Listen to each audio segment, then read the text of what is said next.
Bon matin tout le monde, bienvenue à un café avec Lulu. Ce matin, on va jaser de sujets un petit peu plus, je dirais, difficiles.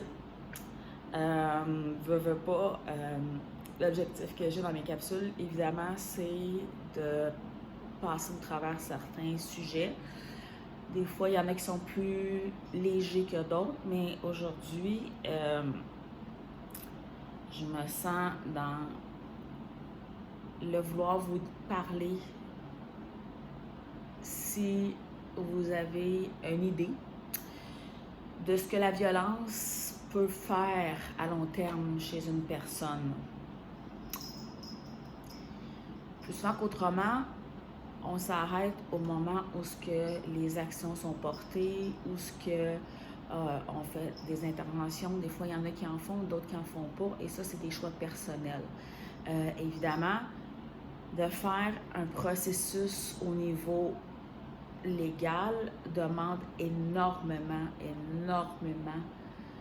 d'énergie, de courage et un méga bon environnement qui peut vous aider à vous accompagner dans le processus parce que c'est très long comme processus. Donc, il faut être prête physiquement et mentalement à passer au travers chacune des étapes. Donc, généralement, on va s'arrêter là, mais on ne va pas à l'après-violence. Donc, c'est quelque chose que j'avais envie de partager avec vous autres. Si jamais il y a des gens qui écoutent et qui ont d'autres éléments à partager avec moi, ça va me faire plaisir parce qu'évidemment, comme je dis souvent, on n'est pas toutes pareilles et on ne vit pas les événements et on n'a pas tous les mêmes sentiments reliés avec les événements qu'on vit dans nos expériences. Donc,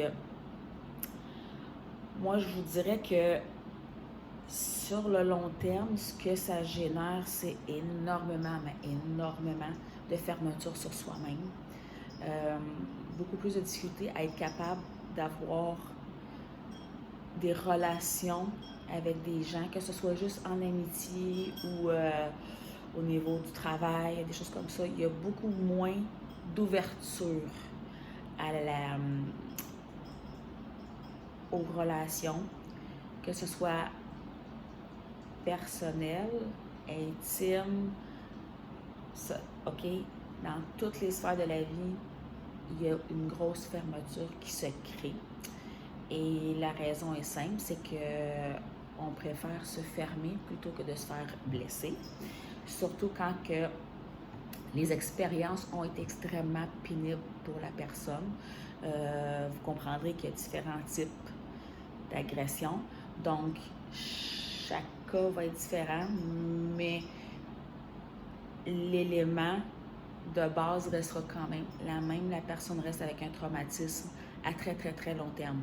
Donc, si vous ne le saviez pas et que vous rencontrez quelqu'un qui a été victime de violence, soyez conscient que tout propos, toute parole que vous allez lui apporter, que ce soit juste par intensité, intérêt, émotion, et que vous vous mettez à avoir un ton plus élevé et plus sévère, on va dire. Pour nous, c'est pas ce qu'on expose, c'est juste l'enthousiasme qu'on porte, d'accord?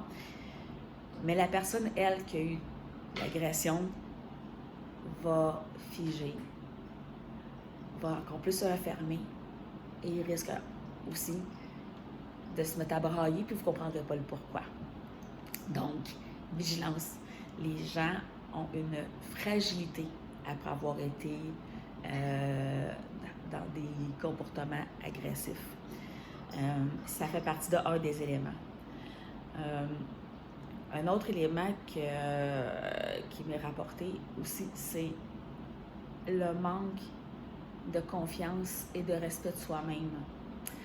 Après une agression, évidemment, on se sent beaucoup plus vulnérable et on n'a pas nécessairement beaucoup d'estime de soi compte tenu que ça a été quelque chose qui a été extrêmement touché durant la période. Il faut pas oublier, il y a des gens qui le vivent sur une échelle de quelques mois, quelques années, mais il y en a, c'est plusieurs années. Donc, essayez d'imaginer si vous avez été un cas de violence de quelques années versus quelqu'un qui a vécu ça plus de 10 ans. On va comprendre que le traumatisme va être complètement différent et les besoins psychologiques vont être complètement différents. Donc, c'est possible que vous en rencontriez des gens, mais vous ne le saurez jamais. Mais une chose est certaine, il y a une chose qui ne mentira pas, c'est sa façon d'être envers les situations qui se passent autour d'elle.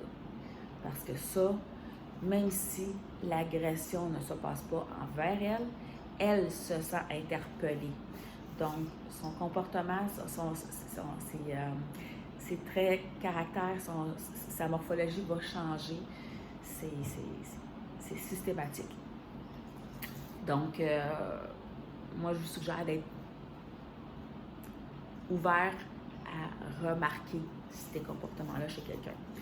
Et l'autre élément qui est un peu, et je dirais troublant, c'est celui de perdre toute notion de ce qui est normal dans le quotidien.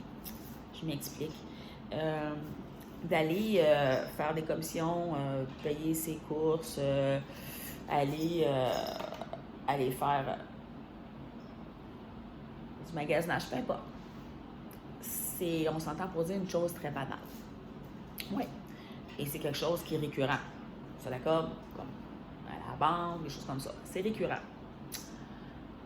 Mais une personne qui a subi un très fort stress, une anxiété extrême, en est même jusqu'à oublier tout, incluant le jour, le mois, la date et ses codes d'utilisation qu'elle prend depuis des années.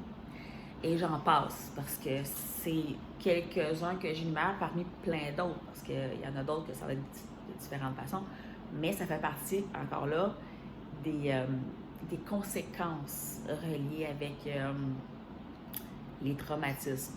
Donc, si vous pensez que quelqu'un qui subit du harcèlement, de l'agression, il n'y a pas de conséquences, ben, je suis désolée, c'est le contraire. Il y en a beaucoup. Et ce matin, j'en ai nommé seulement quelques-uns. Mais sachez que durant toute une vie, on se rend compte qu'il y en a d'autres qui se développent. Et très honnêtement, je pense pas que c'est de façon consciente. C'est juste notre instinct de protection qui nous ramène à ce qui était pour justement se préparer à être, on va dire, de front à cette fois-là. Donc, évidemment, quelqu'un qui a eu des traumatismes a besoin d'aide, a besoin de ressources, a besoin de professionnels, a besoin de soutien, de support et beaucoup d'amour de ses proches. Et dites-vous une chose, vous ne lui en donnerez jamais assez, elle va toujours en avoir de besoin. Et plus qu'elle va en avoir de besoin, plus que sa guérison va l'aider. Parce qu'elle sait pourquoi qu'elle est là et pourquoi qu'elle continue de se battre jour après jour. Donc, c'est ces raisons-là qui font en sorte qu'une personne victime de harcèlement et d'agression est capable de passer au travers. Puis je dis bien passer au travers, c'est faible. OK? Donc, banalisez pas les personnes qui sont autour de vous, qui vous font part de leur situation et de leur porter main forte. C'est quelque chose qu'on n'oublie jamais et c'est quelque chose qu'on... Vous n'avez pas idée l'impact que ça fait dans la vie de cette personne-là. C'est un des plus beaux cadeaux qu'on peut lui donner, c'est du temps et de la compassion face à ce qu'elle a vécu. Donc, et surtout dans le non-jugement. Surtout dans le non-jugement. Donc,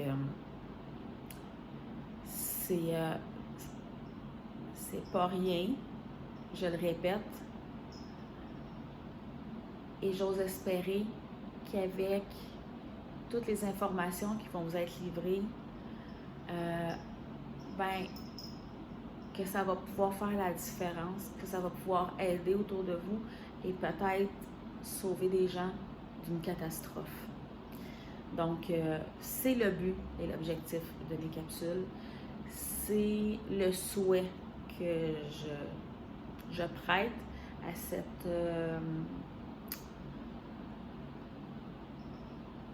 cette expérience-là que je me suis donnée, et je serais la personne la plus heureuse de savoir que ce qui a été transmis a été un outil ou un aide important pour différentes personnes. Donc, c'est avec plaisir et avec toute humilité que je vous transmets toujours des informations qu'on m'a données ou des expériences que j'ai pu avoir. Je ne me considère pas une professionnelle de la santé et ni une thérapeute. Comme j'ai souvent dit, je suis diplômée de l'Université de la vie. Alors, ce que je dis est à titre personnel, informatif, et ce que vous recevez de moi, ça peut vous convenir comme ça peut ne pas vous convenir, et c'est correct. De toute façon, mon but premier de tout ça, oui, c'est de vous aider, mais à la toute base, c'est le soutien que je me donne pour être capable de poursuivre objectivement et positivement une vie après un sinistre personnel. Donc, j'espère que cette capsule-là vous a donné un petit peu d'informations, en tout cas assez tangible pour être capable d'être vigilant et porter attention à comment vous pouvez parler avec une personne qui a été victime et de peut-être être plus réceptif et moins dans le jugement face aux gens qui auront des besoins. Donc, je vous souhaite de passer une excellente journée. Vous pouvez toujours retrouver les capsules sur la page de Studio Lucie Champagne et laisser vos commentaires. Et si vous voulez partager des expériences, ça va me faire plaisir d'en parler, mais en forme de confidentialité. Vous le savez, je tiens beaucoup à la vie privée des gens et ça, pour moi, c'est important. Mais la chose que je trouve le plus important, c'est que si on a une expérience qui peut être favorable à quelqu'un, ben, je pense que c'est un beau cadeau à faire, c'est de le partager. Donc, c'est ce que je vous offre, c'est de partager ce qui vous a été favorable dans un temps de détresse et de pouvoir aider autour de vous pour peut-être éviter, dans une éventualité, des gens qui pourraient vivre des situations, mais qui ne savaient pas que c'en était une situation. Donc, toute petite information, toute petite aide, support, écoute peut faire une grande différence dans la vie de quelqu'un et de changer son cours de vie. Donc, sur ce, je vous souhaite de passer une excellente journée, remplie de soleil et beaucoup de paix dans votre cœur et beaucoup d'amour pour vous. Donc, je vous embrasse et je vous dis à la prochaine. Bye!